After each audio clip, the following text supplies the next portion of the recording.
নমস্কার বন্ধুরা, শিলার রান্নাঘরে সবাইকে স্বাগত। তো দেখুন, এখানে আমি কেকটা দেখাচ্ছি চেপে চেপে কত সুন্দর একটা জালিদার কেক হয়েছে আর কতটা স্পঞ্জি হয়েছে সেইটাই চেপে চেপে দেখাচ্ছি। আপনারা নিশ্চয়ই সেটা বুঝতে পারছেন। তো এত সুন্দর একটা কেক কিভাবে তৈরি করলাম, আর এই 25শে ডিসেম্বরে যেন সবাই ঘরে কেকটা তৈরি করতে পারে ঘরোয়া উপকরণ দিয়ে। কয়েকটি মাত্র উপকরণ দিয়ে এই কেকটা কিন্তু তৈরি করে নেব। তো দেখুন, এখানে আমি 1 কাপ দুধ নিয়ে নিয়েছি।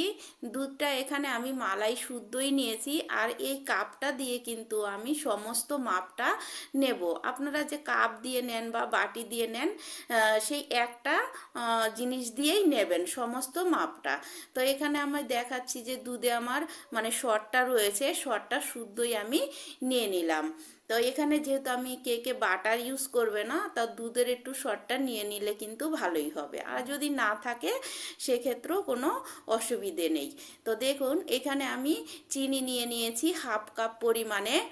মানে 1 কাপ দুধ নিয়ে নিলাম আর 1/2 কাপ চিনি নিলাম। চিনিটা কিন্তু আমি গুঁড়ো করে নিয়েছি। আর এখানে দেখুন 1/4 কাপ নিয়ে নিচ্ছি তেল। এখানে কিন্তু সাদা তেলটাই নিতে হবে, সরষের তেল দিলে কিন্তু গন্ধ আসবে। আর নিয়ে নিচ্ছি এখানে ডিম। একটা ডিম আমি আগে ফাটিয়ে দেখে নিলাম যে খারাপ আছে নাকি। যদি খারাপ, আমি ডাইরেক্ট এরকম এর মধ্যে ফাটিয়ে দিতাম তাহলে কিন্তু সমস্ত জিনিসটা নষ্ট হয়ে যেত। তার জন্য আমি আগে একটা পাত্রে দেখে নিলাম ডিমটা যে ভালো আছে কিনা। এবার সমস্ত জিনিসগুলো এইভাবে আমি একটু মিলিয়ে নেব।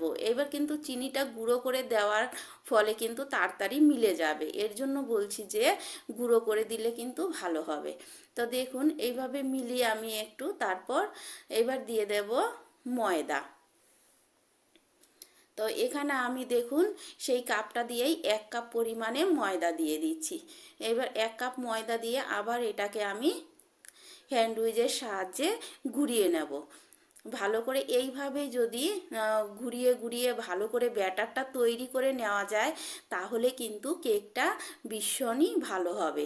তো দেখুন, এইবার আমি আরও উপকরণগুলো দেব। এই যে এখানে কিন্তু আরেকটু আমি ময়দা দিয়ে দিচ্ছি, কারণ ব্যাটারটা আমার অনেকটাই পাতলা হয়েছে, তাই আরেকটু ময়দা দিয়ে দিলাম। দিয়ে আপনাদের থিকনেসটাও দেখিয়ে দেব কীরকম ঘনত্বটা রাখবেন ব্যাটারের। দেখুন, এখন আমি এটাকে সাইডে রেখে দিচ্ছি। এবার এখানে আমি নিয়ে নিচ্ছি নুন নিয়ে নিয়েছি কড়াইতে। মানে নুনটা দিয়ে এটাকে গরম করে নেব উনানে। একদম হাই ফ্লেমে দিয়ে 10 মিনিট কড়াইটাকে এইভাবে নুনটা দিয়ে গরম করে নিতে হবে। এখানে আমি দেখাচ্ছি যে নুনটা আমার একটু কালো আছে, কারণ এই নুনটা দিয়েই আমি বারবারই কেক বানিয়ে থাকি, তাই নুনটা একটু কালো। আবার ঠান্ডা হয়ে গেলে আমি কৌটোতে ভরে রেখে দিই। আমি এখানে নুন দিয়ে করছি, আপনারা চাইলে বালিও দিয়ে এর মধ্যে করতে পারেন। তো এবার আমি এটা ওভেনে বসিয়ে দিচ্ছি ঢাকা দিয়ে। একটা স্ট্যান্ডও দিয়ে দেবো এর মধ্যে। দিয়ে এবার আমি 10 মিনিট এটা হাই ফ্লেমে গরম করে নেব। এবার কেকে দেখে নেব আর কি কি ব্যাটারে লাগছে। এখানে আমি দিয়ে দিচ্ছি 1 চামচ বেকিং পাউডার, 4 চামচের 1 চামচ বেকিং পাউডার দিলাম। আর দিয়ে দিচ্ছি বেকিং সোডা, মানে 1/4 ভাগ দিচ্ছি বেকিং সোডা। 1 চামচ বেকিং পাউডার আর 1/4 ভাগ বেকিং সোডা দিয়ে এইবার আমি মিশ্রণটাকে ভালোভাবে এইভাবে হ্যান্ড উইচের সাহায্যে মিক্সড করে নেব। যত আপনি কেক এইভাবে ঘুরিয়ে ঘুরিয়ে ব্যাটার তৈরি করবেন তত কিন্তু ভালো হবে। দেখুন, এখানে দিয়ে দিলাম ভ্যানিলা এসেন্স, মানে 1/2 চামচ, 4 চামচের 1/2 চামচ দিয়ে দিলাম ভ্যানিলা এসেন্স। দিয়ে এবার এটাকে ঘুরিয়ে নিলাম। নিয়ে এখন একটু দিয়ে দেব স্বাদ মতো নুন। নুনটা যদি আপনারা না চান তাহলে সেই ক্ষেত্রে নাও দিতে পারেন, কিন্তু নুন দিলে কিন্তু এর টেস্টটা ভালো আসবে। যে কোনো মিষ্টি জিনিসে নুন দিলে টেস্ট ভালো আসে। এইভাবে আমি ঘুরিয়ে একইভাবে কিন্তু কেকের মিশ্রণটা ঘুরিয়ে তৈরি করে নিতে হবে একই সাইডে। আর দেখুন ঘনত্বটা আমি দেখিয়ে দিচ্ছি। তো এইরকম থিকনেসটা হতে হবে। এবার দেখুন এখানে আমি একটা টিফিন কৌটো নিয়ে নিয়েছি, তার মধ্যে দিয়ে দিচ্ছি তেল। দিয়ে এবার এটাকে আমি চারোদিকে ভালো করে তেলটাকে ব্রাশ করে নেব। যেহেতু আমি এখানে কোনো বাটার পেপার ইউজ করব না, তো এর জন্য ভালো করে তেলটা চারোদিকে কিন্তু লাগিয়ে নিতে হবে। এই টিপসগুলো যদি আপনারা ভালো করে ফলো করেন তাহলে আপনাদের কেক কিন্তু ভীষণই ভালো হবে। এখানে দিয়ে দিচ্ছি দেখুন ময়দাটা দিয়ে আমি এটা চারোদিকে কিন্তু ভালো করে একদম লাগিয়ে নেব। এটা কিন্তু আমার বাটার পেপারের কাজ করবে। আর যে এক্সট্রা ময়দাটা আছে, এই দেখুন দেখিয়ে দিচ্ছি, এক্সট্রা ময়দা কিন্তু অনেকগুলো রয়েছে। এই ময়দাগুলো আমি একটা অন্য পাত্রে নিয়ে নেব। এই দেখুন ঝেড়ে ভালো করে এটাকে নিয়ে নিতে হবে যেন একটুও ময়দা এক্সট্রা না থাকে। দেখুন কত সুন্দর একটা এবার তৈরি হয়ে গেল। বাটিটা বেশ সুন্দরভাবে কিন্তু একটা বাটার পেপারের কাজে তৈরি হয়ে গেল। এবার নিয়ে নেব এখানে কেকের মিশ্রণটা। দেখুন দেখিয়ে দিচ্ছি ঘনত্বটা এইরকম হয়েছে, আর আগেও দেখিয়ে দিয়েছি আপনাদের ঘনত্ব। তো এবার আমি ঢেলে দিচ্ছি বাটিতে। এবার পুরোটা মিশ্রণই কিন্তু আমি ঢেলে দেব। তো আমার যেহেতু এখানে টিফিন বাটিটা বড়, আমি সেই জন্য সবটাই ঢেলে দিলাম। আপনাদের যদি ছোট হয় সেই ক্ষেত্রে কিন্তু দুইবারও করতে পারেন। আর দেখাচ্ছি এইভাবে ট্যাপ করে দিচ্ছি, দিয়ে এই তাহলে ইয়ারটা বেরিয়ে যাবে এর জন্য। তো দেখুন এখানে আমি কিছু ড্রাই ফ্রুট নিয়ে নিচ্ছি। তো যখন আমি এই ড্রাই ফ্রুটগুলো ইউজ করব তখন আপনাদের সাথে শেয়ার করব। এবার আমি দেখুন কেকটা বসিয়ে দেব। কড়াইটা আমার বেশ গরম হয়ে গেছে।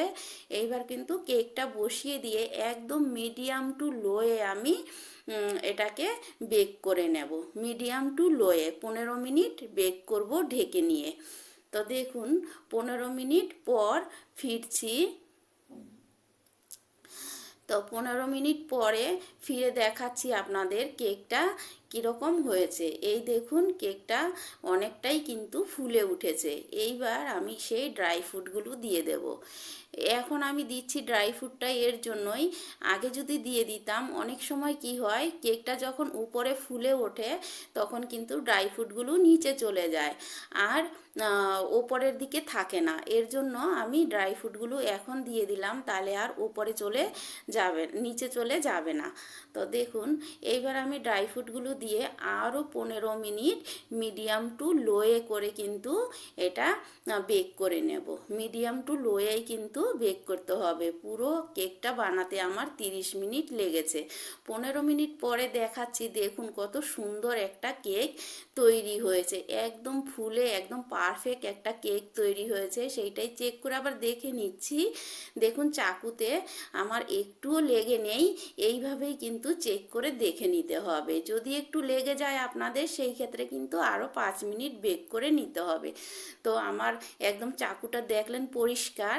তো আমি এবার এটাকে ঠান্ডা করে নামিয়ে নেব। দেখুন ঠান্ডা করে আমি নিয়েছি। এটা কিন্তু ঠান্ডা করেই বের করতে হবে, গরম গরম বের করতে গেলে কিন্তু কেকটা ভেঙে যাবে। তো দেখুন এইভাবে চাকু দিয়ে চারো সাইডে এইভাবে করে একটু ছাড়িয়ে নিতে হবে, নিয়ে তারপরে এইভাবে ঢেলে দিতে হবে। একটা প্লেট নিয়ে নিয়েছি, নিয়ে আমি ওর মধ্যে এইভাবে করে নিয়ে নিচ্ছি। দেখুন আমি যেই প্রসেসে দেখালাম আপনারা এইভাবে তৈরি করে নেবেন, যে কেউ আপনারা কেক তৈরি করে নিতে পারবেন। দেখুন একটুও নষ্ট হয়নি, না পুড়েছে, একদম কোনো কিছুই নষ্ট হয়নি, খুব সুন্দরভাবে তৈরি হয়েছে সেটাই দেখাচ্ছি। আর কত সুন্দর জালিদার কেক তৈরি হয়েছে, দেখতেই বুঝতে পাচ্ছেন কতটা স্পঞ্জি হয়েছে কেকটা। আমি যেই টিপসগুলো বলে বলে করলাম আপনারাও করবেন, আপনাদের কেকও ভালো হবে। যে নতুন বানাবেন কেক তারও কেক সুন্দর হবে। দেখুন উপরটাও কত সুন্দর হয়েছে একদম, সেটাই দেখাচ্ছি। তো সবাই ভালো থাকবেন, সুস্থ থাকবেন। আবার দেখা হবে এইরকমই একটি সুন্দর নতুন ভিডিওর সাথে। আর আমার রেসিপিটা যদি ভালো লাগে তাহলে আমার চ্যানেলটি সাবস্ক্রাইব করে আমার পাশে থাকার অনুরোধ রইল। আর একটা লাইক করে দেবেন আর একটু সবার সাথে শেয়ার করে দেবেন। দেখুন কতটা সুন্দর হয়েছে, আমি কেটে দেখাচ্ছি। এইবার আপনাদের ভেঙেও দেখিয়ে দিচ্ছি যে ভিতরটাও কত সুন্দর হয়েছে। আমি যেইভাবে বানালাম এইভাবেই আপনারা বানাবেন, তাহলে ভালো হবে।